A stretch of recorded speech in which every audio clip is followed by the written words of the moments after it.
Nah, teknologi perumahan itu sampai sekarang nggak bisa implement.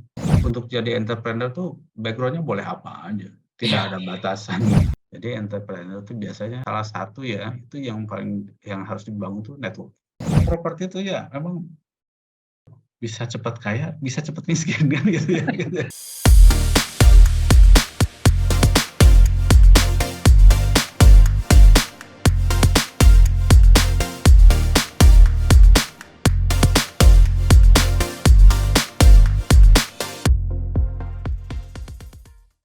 Pembicara kita kali ini, Budi Cahyana, lahir di Cirebon pada tanggal 1 Agustus 1973 dan berprofesi sebagai seorang wirausaha di bidang properti. Beliau memiliki latar belakang pendidikan yang cukup beragam.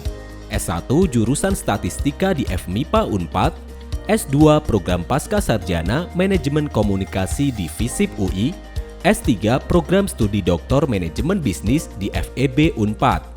Selain pendidikan, beliau juga mengikuti berbagai pelatihan, workshop, dan conference, seperti Television Journalism Training, pelatihan investasi pasar modal, marketing conference, Certified Property Analyst atau CPA, The Global Arts Fund Research Conference on Management and Business Studies 2018, dan masih banyak lagi. Dari latar belakang pendidikan yang cukup beragam, tak heran jika pengalaman kerja Kang Budi pun turut beragam mulai dari bisnis consulting, media televisi, Metro TV dan media cetak, advertising and PR, dosen, cafe and resto, properti, perkebunan, dan masih banyak lagi. Pengalaman organisasi Kang Budi pun cukup lengkap, yaitu pernah menjabat sebagai Ketua Panitia Reuni Akbar dan Mubes 9 IKA Unpad pada tahun 2016, Wasekjen Ikatan Alumni Universitas Pajajaran atau IKA Unpad pada tahun 2012 sampai 2016, dan masih banyak lagi. Dan saat ini beliau menjabat sebagai Direktur Utama PT Galura Pakuan dan Direktur Keuangan PT Wirabudi Wanakarta. Kita ikuti podcast Cinta Mimpa kali ini dengan judul Menangkap Probabilitas Bisnis Properti. Kalau harapan Kang Buca terhadap, ya kembali ke kandang lah, ke MIPA, what we can do untuk memberikan kontribusi di situ? Ya, ini pertama kan kuliah itu memang yang paling penting kan membentuk pola pikir ya, Pola pikir. membentuk pola pikir. Kemudian habis itu biasanya kita cari kerja dan seterusnya. Tapi kalau misalnya ada yang minat di entrepreneurship Ya, atau di kewirausahaan itu sangat bagus. bagus. Dan untuk jadi entrepreneur tuh background-nya boleh apa aja, tidak ada batasan gitu ya. Mau dari statistik, kimia, fisika, biologi. Kalau memang dia punya passion di entrepreneur, kenapa enggak? Bahkan nanti bisa sinergi, bisa mensinergikan bidang-bidang yang berbeda ini, bisa sinergi. Jadi kalau kan banyak tuh sekarang mulai di kampus-kampus tertentu tuh diajarkan juga ada mata kuliah entrepreneurship. Ya. Entrepreneurship. Mungkin kalau di MIPA memang karena fokus ke ilmu-ilmu basic ya, ilmu dasar gitu ya, memang belum ya. Tapi saya kira tidak ada salahnya juga kalau memang punya passion di entrepreneur, dan faktanya banyak tuh alumni MIPA yang jadi pengusaha gitu ya. Banyak. Saya nggak bisa sebut lah ya, banyak. Jadi kan bidangnya macam-macam. Ada yang background-nya dari kimia, sekarang bisnis di bidang kimia kan. Ada kerjasama dengan pabrik kimia, perdagangan bahan kimia, segala macam kayak gitu. Ada gitu ya. Ada yang macam-macam. Ya kalau Nander sendiri malah ke ekspor gitu kan. Nggak pernah dengar orang kimia di ekspor. Memang entrepreneurship itu tidak. Iya. Tapi yang satu yang tadi yang dari chapter awal tadi itu, entrepreneur Anda harus benar-benar berani dan menyediakan waktu untuk pelajari semua aspek ya Kang ya. Ya gitu. Nah ini juga memang kalau ini indikator kalau misalkan kita nih punya passion di entrepreneuring. Biasanya kalau salah satu cirinya tuh pengen tahu apa aja gitu. Ya. Apa itu pengen tahu. Itu ciri entrepreneur. Ya. Misalkan gini, saya zaman kuliah mungkin nggak kebayang ya. Saya kan kuliahnya dulu di Dago semester 1, 2 sampai semester 3 kalau atau 4. Kemudian pindah ke Jatinangor. Tapi saya sering di Pati Ukur tuh nongkrong di Pati Ukur. Misalkan saya ikutan seminar tentang arbitrase. Oh, lu ikut seminar arbitrase? Bayangin, zaman kuliah saya udah tahu tentang arbitrase. Nggak kebayang orang minta Aku aja arbitrase nggak mau dalamin, Kang Usul.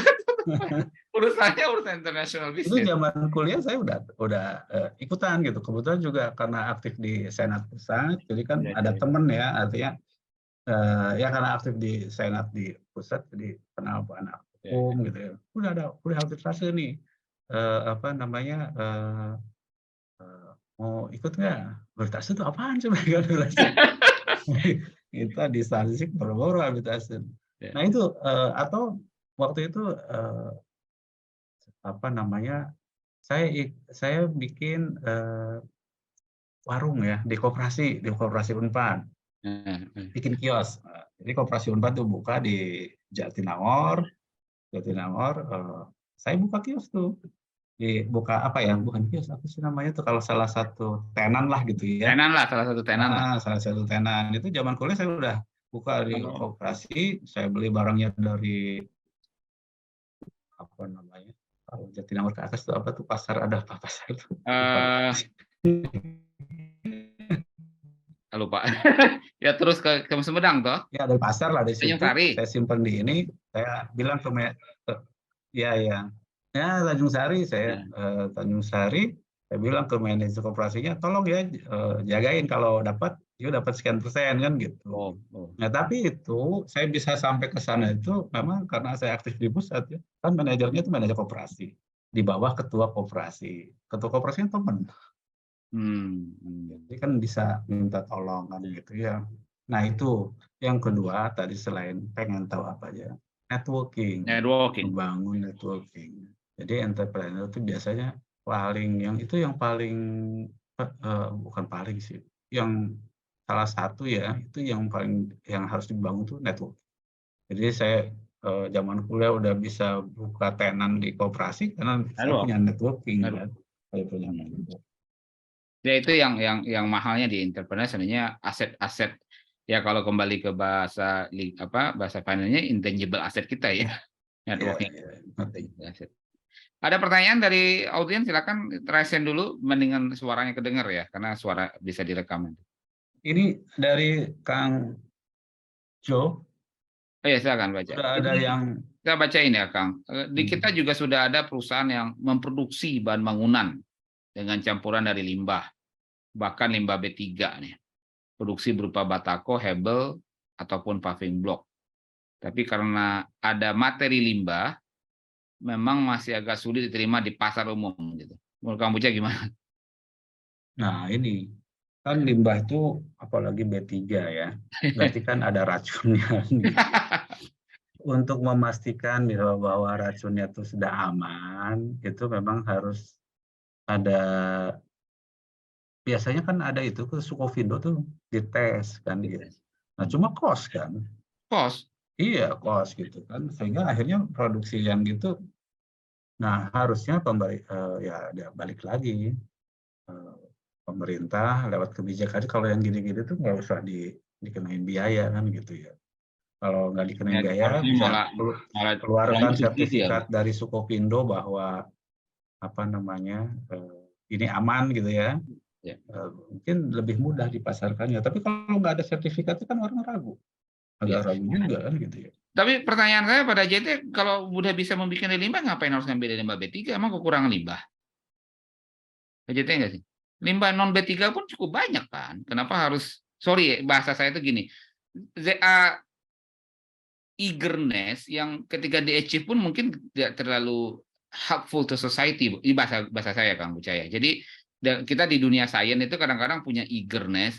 Eagerness itu bahasa lembutnya, bahasa tegasnya ego.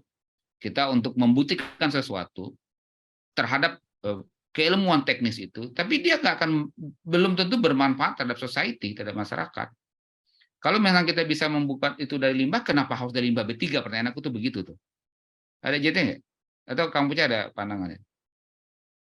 Ya karena biasanya kan gini, ini kan kalau sampai berani ngelola limbah Iya. untuk dijadikan bahan bangunan, itu biasanya standing awalnya itu kan dari idealisme. Ya Idealisme. kan? Idealisme bahwa untuk mengurangi limbah, satu. Ya. Kedua, untuk circle Ya menurunkan harga juga lah. Kemudian life cycle-nya. Life cycle-nya supaya semuanya bisa bermanfaat. Iya, betul. Nah, tinggal kan ini gimana supaya ini kan diterima. Ya, diterima market nggak? Nah, market kan biasanya satu biaya ya, harga lah gitu ya. Yang kedua, karena ini tahu dari limbah, pasti keamanannya. Keamanannya memang harus minta bantuan teman-teman Sukovindo gitu ya. Jadi Sukovindo untuk dites lah, diteliti. Dulu ada direktur Sukovindo tuh alumni kimia tuh, Kang Nandar. Iya, Kang Razat ya kalau nggak salah. Kang Beni, panggilannya Kang Beni. Kang Beni ya. Nah, itu Kang Beni dulu kan di Sukovindo tuh. Ya, nah itu networking juga sebenarnya. Kalau misalkan ini kemarin Sukovindo bikin acara tuh untuk kajian, dia menggandeng Fapet Unpad untuk soal kajian apa ya, tentang ini kayak tentang apa, hewan-hewan daging gitu ya, controlling quality daging kayaknya. Jadi Fapet Unpad, Kang, kebetulan yang ditarik Kang siapa namanya, ada tuh kenalan juga di Fakultas Peternakan. Nah itu ya harus kerjasama gitu ya. Kerjasama. Kalau misalkan aman, insya Allah bisa diterima. Iya, ya kalau saya sebenarnya nggak tahu JT mau ngobrol nggak, bisa on cam nggak? Menurut saya tuh Kang Buca, aku kan di plastik dulu. Jadi plastik itu kan masalahnya adalah cycle dan merusak gitu ya, yang gembar-gemborkan. Aku ketemu di Filipina orang merubah sampah plastik menjadi batako. Gue tanya berapa persen, kalau saya 20%, nggak terlalu besar, tapi itu bagi saya solusi yang win-win gitu loh. Tapi nggak ada yang ngembangin di kita, nggak terlalu harus sampai ke limbah B3. Plastik itu limbah, kan plastik masalahnya apa sih? Plastik tidak bisa diabsorb oleh alam, diurai lah. Kalau rumah saya juga, saya nggak mau rumah saya diabsorb alam kok, ya udah pakai plastik kan boleh dong. Betul nggak? Nah, tapi kan dia nggak mingle dengan si semen kan gitu ya, karena dia pasti akan membuat itu jadi rapuh, karena itu kan ilmu material yang belum, sebenarnya perlu pendekatan basic science di situ, Kang Uca. Ya, ini kan tadi kayak produknya kan bisa batako, ya, paving block. Itu kan sebetulnya kalau relatif bukan untuk di luar lah ya, di luar ruang. Di luar ruangan lah ya. Sebetulnya sih relatif aman ya, relatif aman. Cuma memang untuk lebih meyakinkan pasar, misalkan gini, itu ya certified tadi. Yang kedua, kadang-kadang ini kan masalahnya produk yang gini tuh sedikit. Iya. Tidak continue, jumlahnya terbatas. Oh iya. Sementara kalau misalkan kita kerjasama lah, misalnya saya hubungkan atau dengan pengusaha nggak bisa begitu. Nah itu kan nggak bisa gitu ya. Kalau cuma misalkan oke lah, kita butuh misalkan paving block dari limbah itu bisa produksi sampai berapa paving block? Betul. Nah itu kan kalau kebutuhannya misalkan untuk satu perumahan ya butuh sekian luas gitu ya, siap nggak kan gitu kan. Nah kadang-kadang yang gitu-gitu tuh memang harus ada dukungan dari ada dukungan polisi, ada kebijakan. Karena juga mereka ketika memproduksi itu dari awal-awal, mungkin cost of production OGS, cost produksinya juga bisa jadi 11-12 dengan bahan yang digantikan juga kan gitu ya. Begitu. Pengusaha juga choice untuk berpindah ke situ juga risiko kan, harganya bedanya nggak jauh ya Kang Wijaya. Iya, iya. Kalau Ya, harga yang nggak jauh ya akhirnya ditinggalkan. tinggalin gitu loh. Sementara ya memang harus ada polisi ke situ. Hmm. Makasih banyak, ini banyak diskusi saya karena sama-sama di dunia usaha. Silakan, ada pertanyaan lagi nggak, Kang? Siapa yang mau resen mungkin ya lebih enak ada yang resen nih biar lebih rame. Nah, ini ada pertanyaan dari Teh Ana ya. Ya. Apa tuh? Apa yang menjadi kunci keberhasilan Kang Ucah sebagai pengusaha untuk sustainable, ini yang susah pertanyaan. Ya, saya sih belum merasa hasil seperti apa ya. Kuncinya sih belajar terus lah. Karena memang ilmu di properti itu, saya bilang tadi, banyak sekali. Gitu. Tadi itu yang baru saya sebutin 6 ya, baru 6 bidang gitu ya. Belum yang lain-lainnya gitu ya. Itu memang belajar terus gitu ya. Terutama yang urgent-urgent lah, soal aspek legal, ya, legalitas, soal pembiayaan, itu kan perbankan, soal marketing gitu ya. Saya juga masih terus belajar ya. Belum lagi soal memanage tim lah, kalau itu kan memang ya dari zaman mahasiswa kita udah belajar gitu ya. Tapi tetap kuncinya ya itu. Kedua ya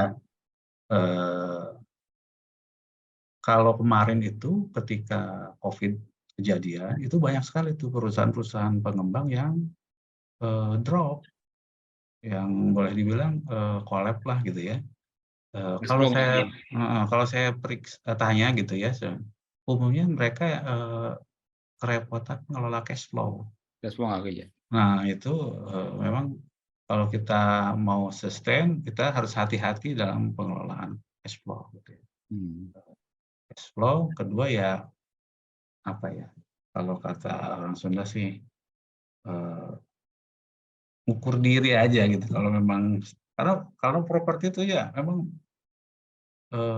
bisa cepat kaya, bisa cepat miskin kan gitu ya, gitu ya. Kalau properti itu gitu. Kalau nggak hati-hati, bisa tahun ini kita drop, tahun depan bisa tiba-tiba udah ya lagi gitu. Properti itu memang gitu. Tapi ya harus hati-hati ya. Apa namanya kalau orang bank disebutnya apa ya? Harus prudent gitu ya.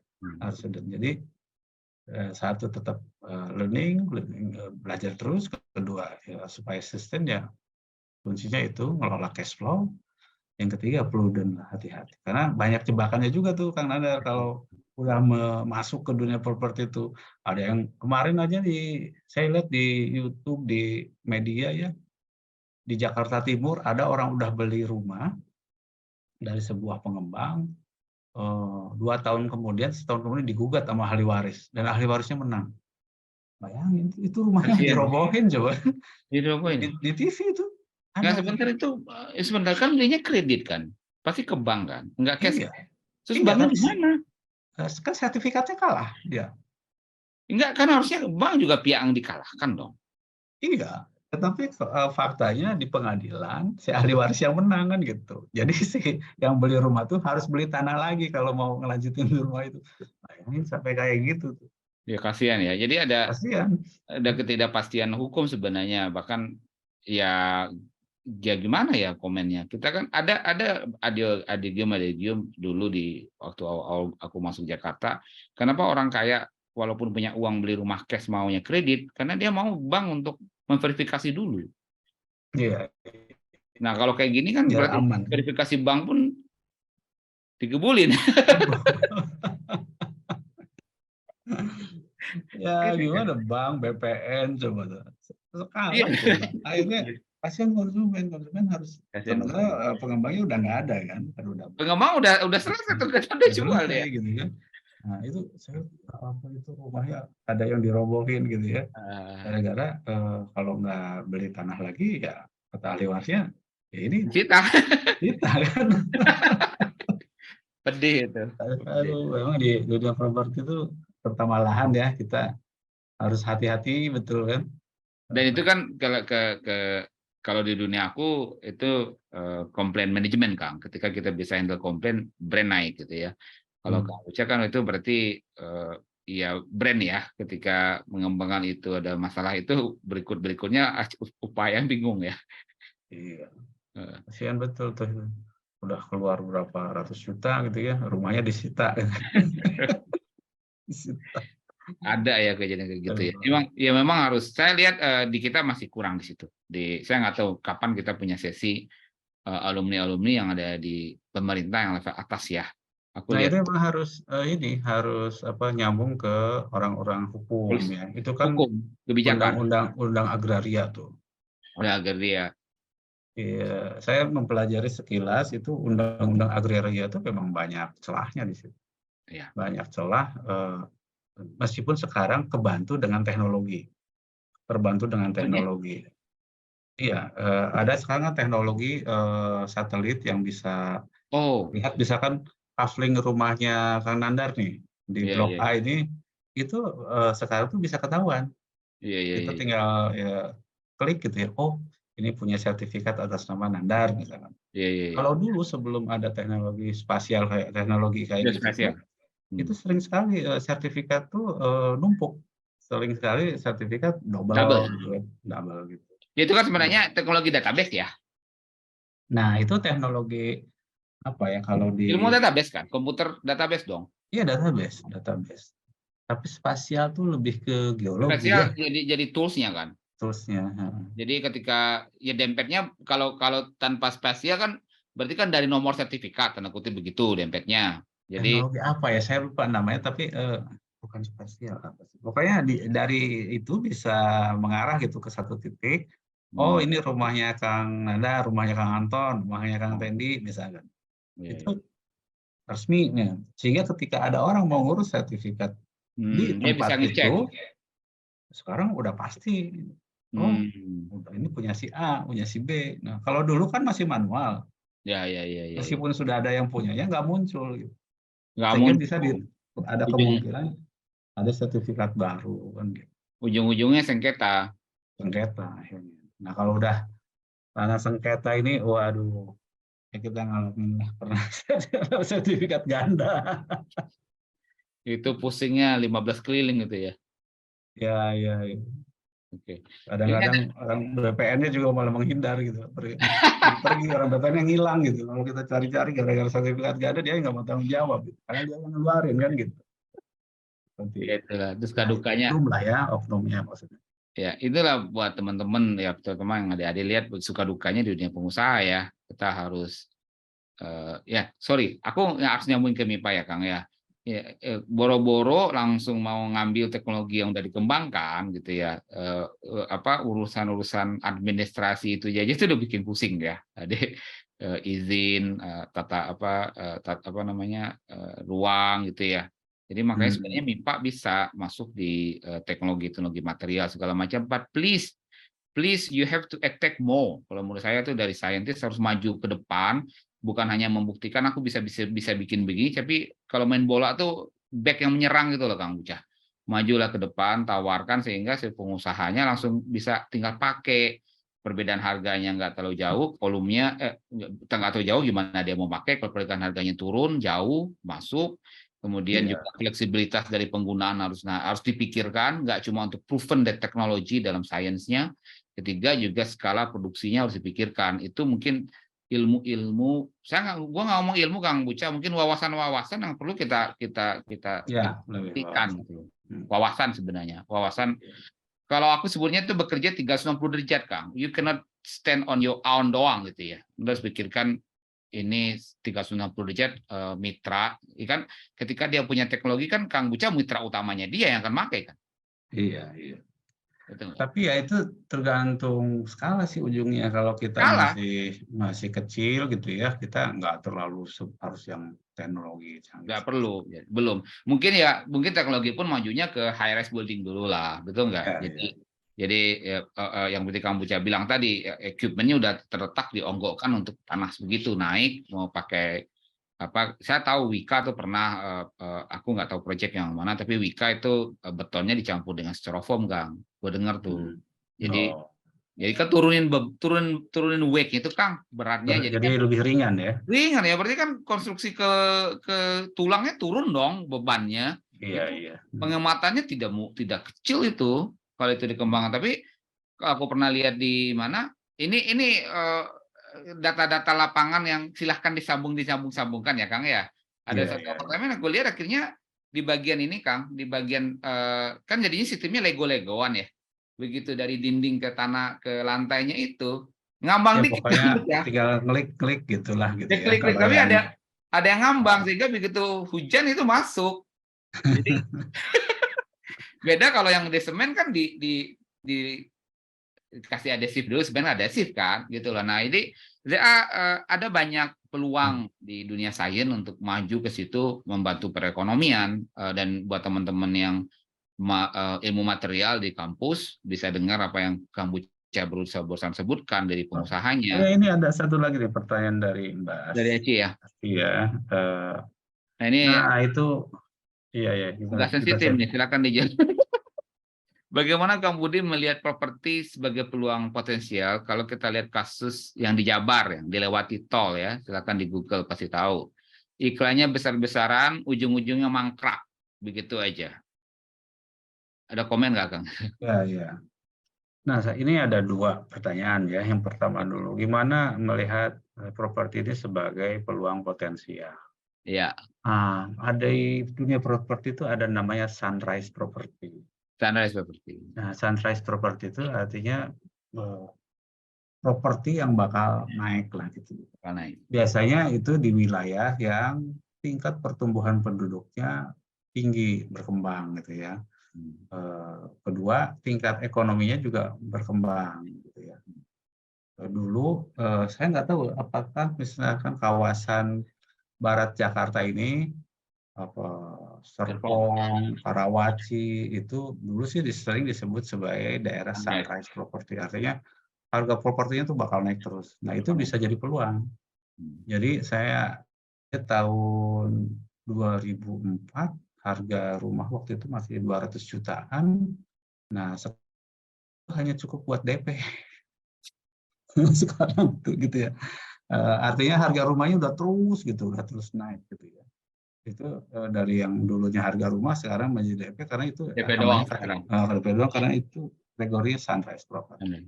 Nah, sekarang yang kedua tips beli properti yang bisa. Nah, ini saya ingin sharing ya. Kemarin kan ketika lagi musim syariah ya gitu. Banyak tuh iklan properti berbasis syariah. Atau nggak hanya syariah lah, ada juga yang bikin iklannya gede-gedean gitu ya, tapi ujung-ujungnya mangkrak gitu ya. Nah, memang itu kan gimmick-gimmick marketing kayak gitu kita harus hati-hati. Pokoknya basic pertama kalau mau beli rumah atau properti itu aspek legalnya dulu yang paling penting.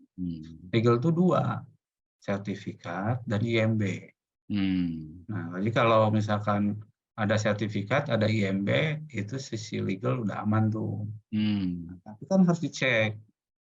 Biasanya ke notaris lah yang ngecek gitu ya. Kalau sertifikat itu ngeceknya ke BPN. Tapi sekarang tuh notaris bisa lihat langsung.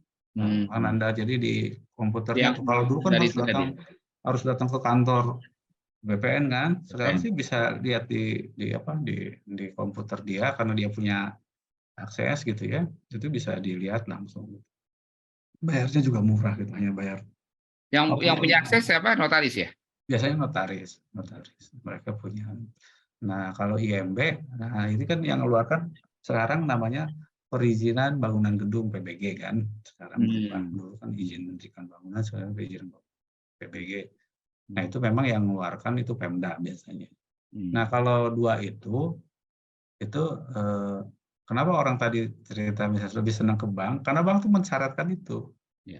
Jadi kalau sertifikat dan IMB-nya sudah ada, itu aman. Itu baru satu aspek legal. Yang kedua tadi aspek misalkan ini kawasan mau sunrise property atau bukan gitu. Kira-kira mau berkembang apa enggak. Ciri-ciri sunrise property itu biasanya itu masuk dalam kawasan yang terintegrasi. Ya, misalkan di situ ada industri, di situ ada komersil, ada bandara, ada apa itu biasanya cepat tuh naik terus karena pasti akan pertumbuhan penduduknya tinggi, permintaan terhadap perumahannya juga tinggi, sehingga itu bakal naik terus itu satu. Itu yang kedua, jadi secara aspek legal, kemudian dari aspek ekonominya.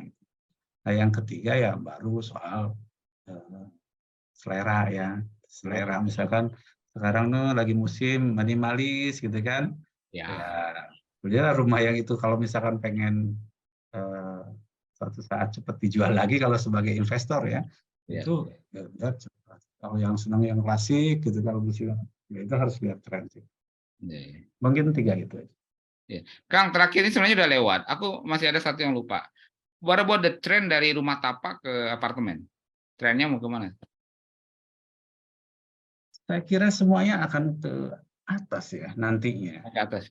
Nantinya terutama yang kota-kota besar, terutama di Jawa. Di Jawa ini sudah sangat padat. Kemudian kayak di Bandung itu, coba Bandung itu udah ke yang namanya kawasan tempatnya Kang Aris itu dulu Padalarang, itu hijau dulu.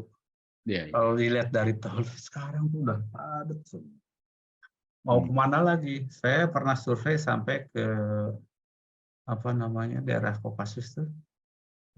Jati Jajar ke sana itu masih bukit-bukit kosong tuh. Sekarang udah penuh, Nah mau nggak mau pemerintah harus kasih policy untuk pertama kan sekarang yang polisinya ketahanan pangan. Artinya sawah-sawah tuh nggak bisa dikonvert, itu harus dijagain. Gesernya ke situ. Memang akhirnya memaksa bergesernya ke situ. Iya, nanti tata ruang ini harus dirubah polisinya bahwa harus mulai dibudayakan ke atas ya. Karena lahan terutama di Jawa tuh makin terbatas. Kalau enggak ya rusak, nanti sawahnya habis gitu kan. Kita nggak punya kebunnya habis gitu, jadi padat semua gitu, jadi kayak kampung besar gitu ya.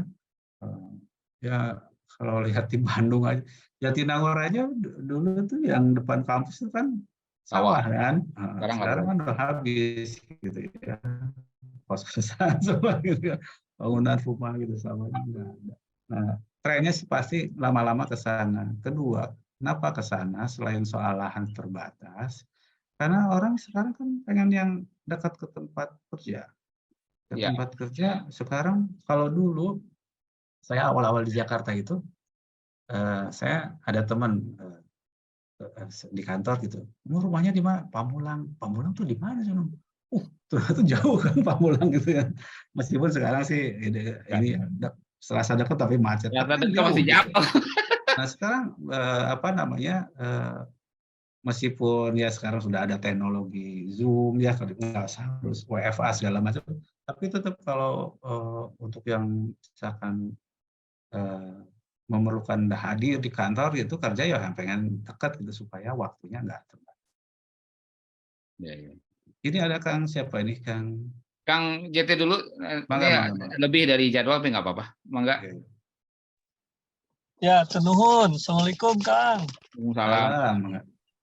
Ya menarik sekali dari MIPA, ternyata memang banyak pengusaha properti. Jadi saya juga sebetulnya tertarik ingin mencoba kecil-kecilan, mudah-mudahan nanti bisa japri gitu. Oh siap. Kalau dari biologi sendiri kan ada Kang Fajar 96 ya di Fajar. Iya. Pimpinan RAID. Kalau saya nanti mudah-mudahan ingin bikin 1-2 rumah nyicil belajar ke Kang Bucah nanti. Boleh. Siap Bang. Mungkin pertama ini saya ingin komen memberi gambaran tadi yang terkait limbah tadi ya, Pak, konstruksi dari limbah. Kebetulan saya di konsultan lingkungan, jadi ada banyak klien beberapa yang saya tangani, termasuk pengusaha limbah seperti itu, termasuk beberapa kawasan perumahan juga saya pernah tangani, yang perumahan yang besar di Jabar juga saya tangani sih, alhamdulillah. Nah, yang menarik ini di limbah itu sebetulnya nyambung dengan tadi komentar Kang Nandar. Jadi ada pengusaha pemanfaat atau pengolah limbah, memang dia basic utama usahanya adalah mengolah atau memanfaatkan limbah gitu, termasuk limbah B3. Nah, hasil sampingan dari kegiatan dia ternyata beberapa bisa menjadi produk. Nah, itu yang saya lihat di lapangan, ada produknya itu jadi paving block, batako seperti itu. Terutama bahan-bahan dari ini ya yang dipakai itu dari PIS, bottom S, malahan sludge ipal itu juga masuk jadi bagian produk itu. Nah, sebetulnya mereka kan dari izin awal mereka mendapat perizinan dari Kementerian Lingkungan Hidup untuk operasional dia, artinya kan produk yang dia hasilkan juga untuk batako misalkan mereka mengikuti juga SNI gitu, kuat tekan dan sebagainya gitu. Jadi ada pengujian limbah, ada pengujian fisik juga ya, standar SNI diikuti. Cuman yang saya lihat produk-produk mereka akhirnya dilemparnya hanya apa ya? Ada beberapa jadi produk CSR misalkan, atau jadi lebih ke lower grade mungkinnya ke perumahan-perumahan yang enggak ini ya. Kalau masuk ke developer perumahan sepertinya sulit. Ya memang pertama tadi, karena pertama si perusahaan tersebut fokusnya memang bukan untuk produk tadi ya, bukan untuk memproduksi bahan bangunan, tapi bahan bangunan itu menjadi produk sampingan mereka gitu ya. Yang kedua yaitu daya terima dari konsumen, atau mungkin masih ragu-ragu ya tadi ya, takutnya begitu diketahui batakonya dari perusahaan pemanfaat limbah, nanti konsumen yang mau beli takut mundur ya, seperti itu. Memang itu jadi sepertinya jadi mbah di materi gitu. Nah, padahal ada beberapa produk sampingan mereka juga itu langsung masuk ke semen. Pabrik-pabrik semen terkenal itu menggunakan itu sebetulnya. Karena memang katanya memang jadi campuran semen langsung ya, terutama dulu kan play ash dari ini, dari PLN, pembangkit misalkan. Jadi batu bara yang play ash-nya dari pembangkit itu langsung masuk ke semen itu malah dibeli sama pabrik semen itu. Akhirnya makanya yang play ash dari semen itu kan di delisting ya dari limbah B3. Sekarang nggak masuk limbah B3 makanya sekarang. Nah kayak gitu. Mungkin itu ada gambaran-gambaran. Jadi memang riset di nyambung ke Kang Nandar tadi, riset di material itu memang di kita pasti peluangnya masih banyak itu untuk yang menciptakan produk-produk yang secara konstruksi mungkin jadi lebih ini ya, ekonomis tadi. Nah, saya juga pernah melihat ke pabrik yang tadi styrofoam itu ya, concrete wall lah kalau nggak salah. Concrete wall. Semacam ya wall concrete wall, dia cetak semeter sekian kali semeter sekian, kemudian diklik-klik gitunya, ada pengait sebagainya. Memang itu penuh dengan inovasi yang harusnya bisa dilakukan oleh orang MIPA sih memang itu. Cuman ya itu tadi saya lihat pasaran mereka sulit juga, mereka tembus ke beberapa apartemen itu penjualan mereka sangat-sangat kecil sekali gitu. Padahal saya melihat itu potensi bisnisnya sangat besar jika bisa diterima oleh umum gitu. Mungkin itu gambaran dari saya, mungkin kalau Kang Uca bisa tanggapi lebih jauh, makasih Kang. Terima kasih Kang Nandar. Iya, makasih Kang Jo. Iya, nanti kita bisa ngobrol detail lah kalau soal gimana bisnis rumah dari 1-2 unit dulu gitu ya, nanti bisa kita detailkan. Nah, tadi soal limbah tadi memang betul tuh, memang ada perusahaan-perusahaan yang memang fokus di situ. Nah, ya selama ini solusinya betul tuh, jadi masuk ke industri besar, tapi misalkan lewat tapi bukan untuk bisnis ya jadinya kan gitu ya, hanya sebagai CSR gitu kan gitu ya. Nah kalau yang gitu kan nggak sustain ya, nggak sustain, sehingga ya kalau yang bikin kebijakannya masih concern di bidang itu jalan, tapi kalau misalkan berubah beda lagi kan gitu, itu yang dikhawatirkan kan seperti itu. Tapi makasih infonya Kang Jo ya, konsultan lingkungan beliau. Iya betul. Ya, oke, saya simpulkan dulu ya Kang Bucaya, makasih ya. Ya karena ini hubungannya ke MIPA, izin saya harus menyimpulkan ke arah situ. Riset material itu salah satu yang riset basic science sebenarnya, yang sebenarnya kalau itu ditekuni implementasi dan manfaat ke ekonomi itu jelas, betul kan? Kita perlu duduk bareng itu. Kalau musik itu orkestrasinya, Kang, ya enggak?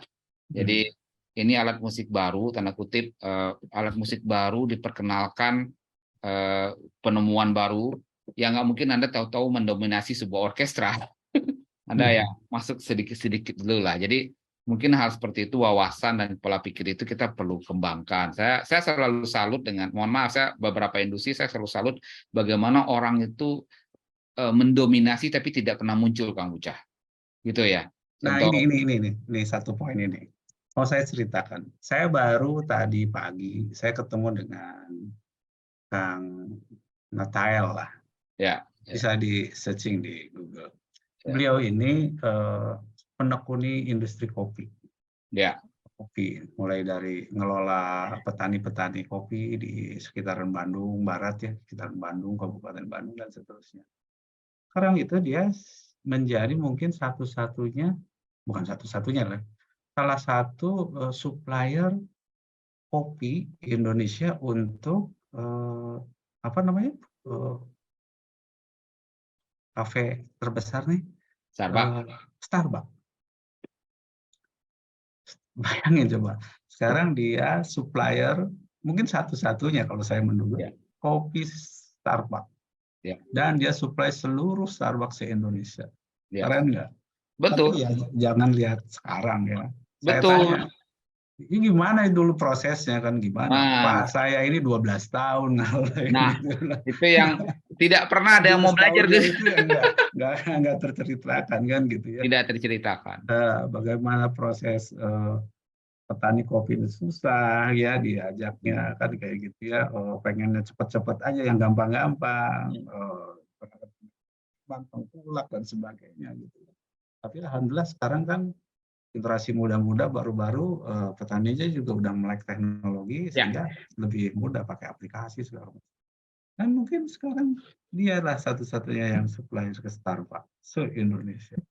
Keren nggak? Dari kopi Jawa Barat ya? Kopi Jawa Barat. Kopi Jawa Barat. Ya, itu kembali saya simpulkan ya. Jadi satu ya. Mungkin ini di luar properti tadi.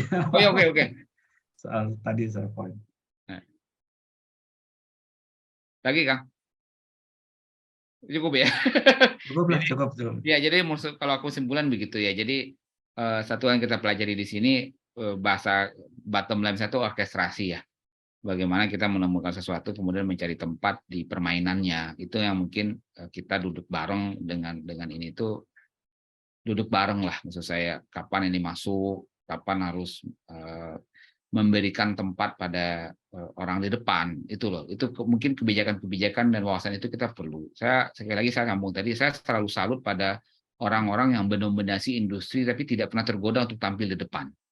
Jadi misalnya kalau Anda tahu sepatu ya, sepatu kan Indonesia kita secara publik kita ngomong kita adalah produsen sepatu yang bagus di dunia. Tapi solnya itu ya diimpor. Dan itu impornya dari Korea. Dan mereka tidak pernah gembar-gembor. Padahal sebuah sepatu 40-60% itu cost produksinya ke solnya, Kang.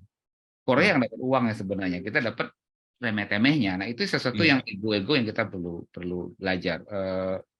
Rokok ya, saya di industri rokok dulu. Rokok itu Indonesia juga paling banyak segala macam, tapi kalau Anda rokoknya filter yang kapasnya itu, Kang, itu produsennya cuma 3 atau 4 negara di dunia. Dan harga satu batang rokok paling banyak tuh di situ, dan mereka tidak pernah mau tampil ke depan. Nah, ini yang mungkin perlu wawasan cara berpikir yang kita kembangkan. Makanya ketika JT tadi ngomong tentang penemuan limbah menjadi bahan baku, maaf kalau bahasa pasar aku nih, stop dulu di eagerness untuk melibatkan B3, karena itu membuat pemasaran di levelnya Kang Buca bingung. Dia berhentilah di level styrofoam dulu lah, dan mungkin tidak perlu untuk mempublish kalau itu gedung itu dari limbah loh, kasihan pedagangnya.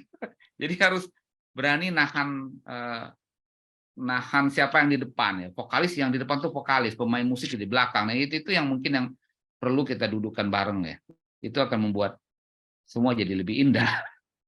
Itu mungkin penutup. Dari Kang Buca mungkin kata penutupnya, kita melebihi jatah nih. Ya intinya gini, kalau terkait dengan MIPA, balik lagi ya, properti kan hanya salah satu bidang lah. Hanya salah satu bidang. Substansinya itu entrepreneur. Ya. Jadi alumni di BIPA itu bisa sangat mungkin gitu ya, untuk berkiprah sebagai entrepreneur. Ya tapi itu tadi biasanya ciri-ciri entrepreneur kayak tadi lah yang udah pernah yang tadi disebutkan. Di samping plus satu lagi mau mengambil resiko. Nah itu yang tik terusnya itu yang itu ya memang agak berat. Harus berani ngambil risiko ya. Iya, saya kira itu aja Kang Dadang. Ya, makasih banyak teman-teman, ini mengasihkan hampir 1,5 jam dari jatah 1 jam. Kalaupun pertanyaan itu juga masih banyak, kayaknya Kang Buca masuk ke C2 harus masuk daftar langsung. Nanti. Tapi pesan-pesannya untuk hari ini cukup ya menurut saya ya, buat teman-teman, buat adik-adik nanti yang dengar ini, dan saya sangat berharap diskusi ini jadi legacy ya, yang Anda bisa ulang bertahun-tahun untuk dilihat bagaimana cara berpikir, kemudian warna dari kampus yang mewarnai apa yang terpakai ketika di dunia kerja dan usaha gitu ya, sehingga memberikan arahan lah. Saya pikir kita tuh bukan kurang knowledge kan, kita kurang arah, kita nggak tahu mau Nah, itu harus melatih membangun visi. Bukan knowledge, bukan kemampuan technical, no. Kita rasa nggak kalah di situ, tapi visi yang itu. Apalagi di dunia sekarang yang ilmu Anda bisa kejar pagi-pagi, Anda baca YouTube 1,5 jam, banyak banget yang Anda. Dulu kita harus bangun pagi ke kampus kan gitu ya, ngejar-ngejar damri. Sekarang ada waktu itu udah bisa Anda pakai untuk belajar. Jadi sekarang yang perlu Anda kejar adalah visi dan menempatkan diri di orkestrasi ini gitu. Saya rasa begitu ya. Kang Buca, makasih banyak. Mohon maaf kalau ada kekurangan, dan saya sangat terima kasih Kang Anda. Sangat antusias juga, jadi rebutan bicara kita. Makasih banyak. Mohon maaf atas segala kekurangannya. Edisi ini kita tutup. Nanti kita sambung edisi yang lain. Makasih. Assalamualaikum warahmatullahi wabarakatuh.